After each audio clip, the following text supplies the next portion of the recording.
was probably 30 guys who came down on this recruiting trip. Ended up meeting some pretty good guys on the trip and had a good feeling about Coach Serino and meeting some of the other guys. Yeah, just about starting something new. The first 2 years of the program, we had absolutely nothing.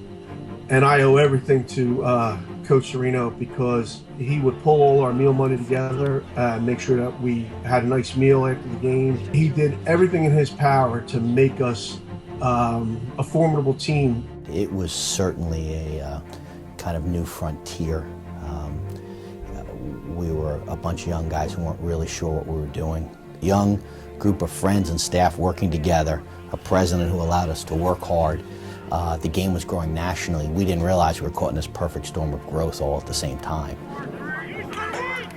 And by the time I was a junior, Hey, I'm 20. you know, we started getting some national recognition and really started to make a name for ourselves. You know, we didn't have much back in those days, and so we were together, you know, and there was this group of guys who met through lacrosse and bonded through playing on the field.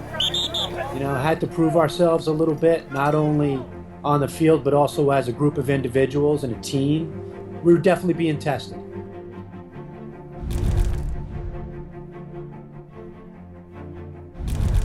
So suddenly our talent base just continued to improve, and we improved as a coaching staff. We felt like that if we could ever get on a level playing ground, if we get them in a fair situation, that we'd be a tough team to beat. It was definitely a learning experience for everybody. It was a team that, you know, we had to come together. We didn't have a choice.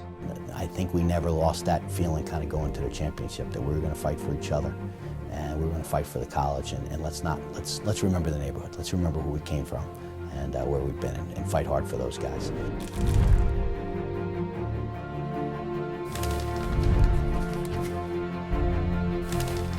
Behind the back to Matt Collins and Limestone, they win their first Division II national title. They win 10-9. Probably one of the special moments in winning a national championship was not the fact that we got a trophy or played great that day. Those things were rewarding.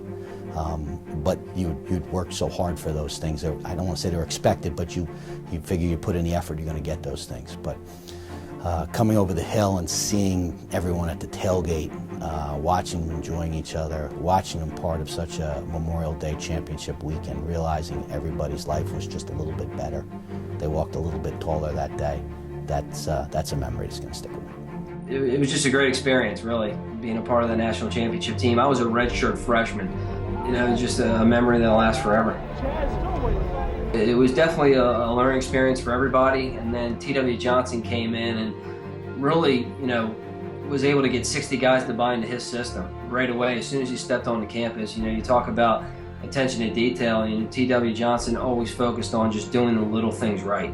And we followed that game plan right on into 2002, and we were able to win another national championship.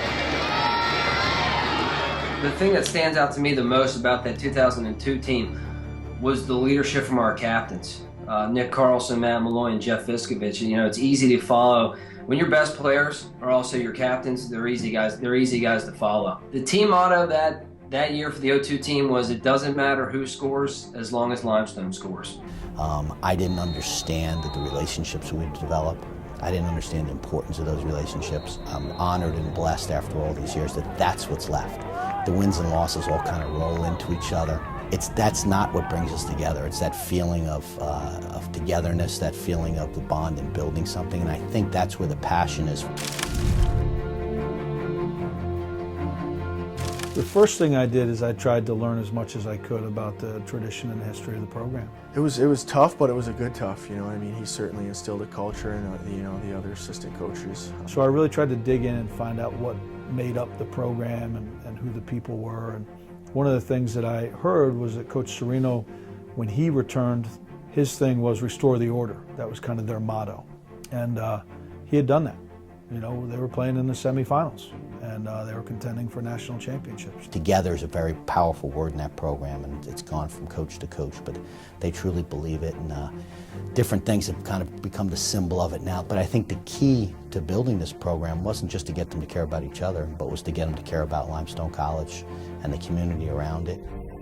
And you know what Coach Clark is doing now, and continuing a lot of the traditions of quarry runs and touching the rock, I think gives everybody that connectedness.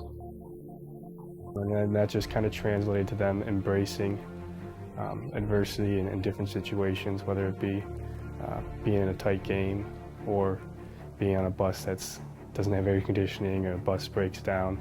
So that was really what I saw when I got here. All the pieces, and I don't necessarily mean the players, but all the pieces, all the intangible things are here obviously to be excellent. And how can we increase it? And what I was trying to get our guys to see is that we're excellent. How can we increase upon that? How can we do even better? You know, you're doing a great job in the weight room, how can we do better? You're doing a great job in the classroom, how can we do better? I think all 18 to 22-year-olds and most people in general have imaginary ceilings, and we tried to get these guys to break those ceilings.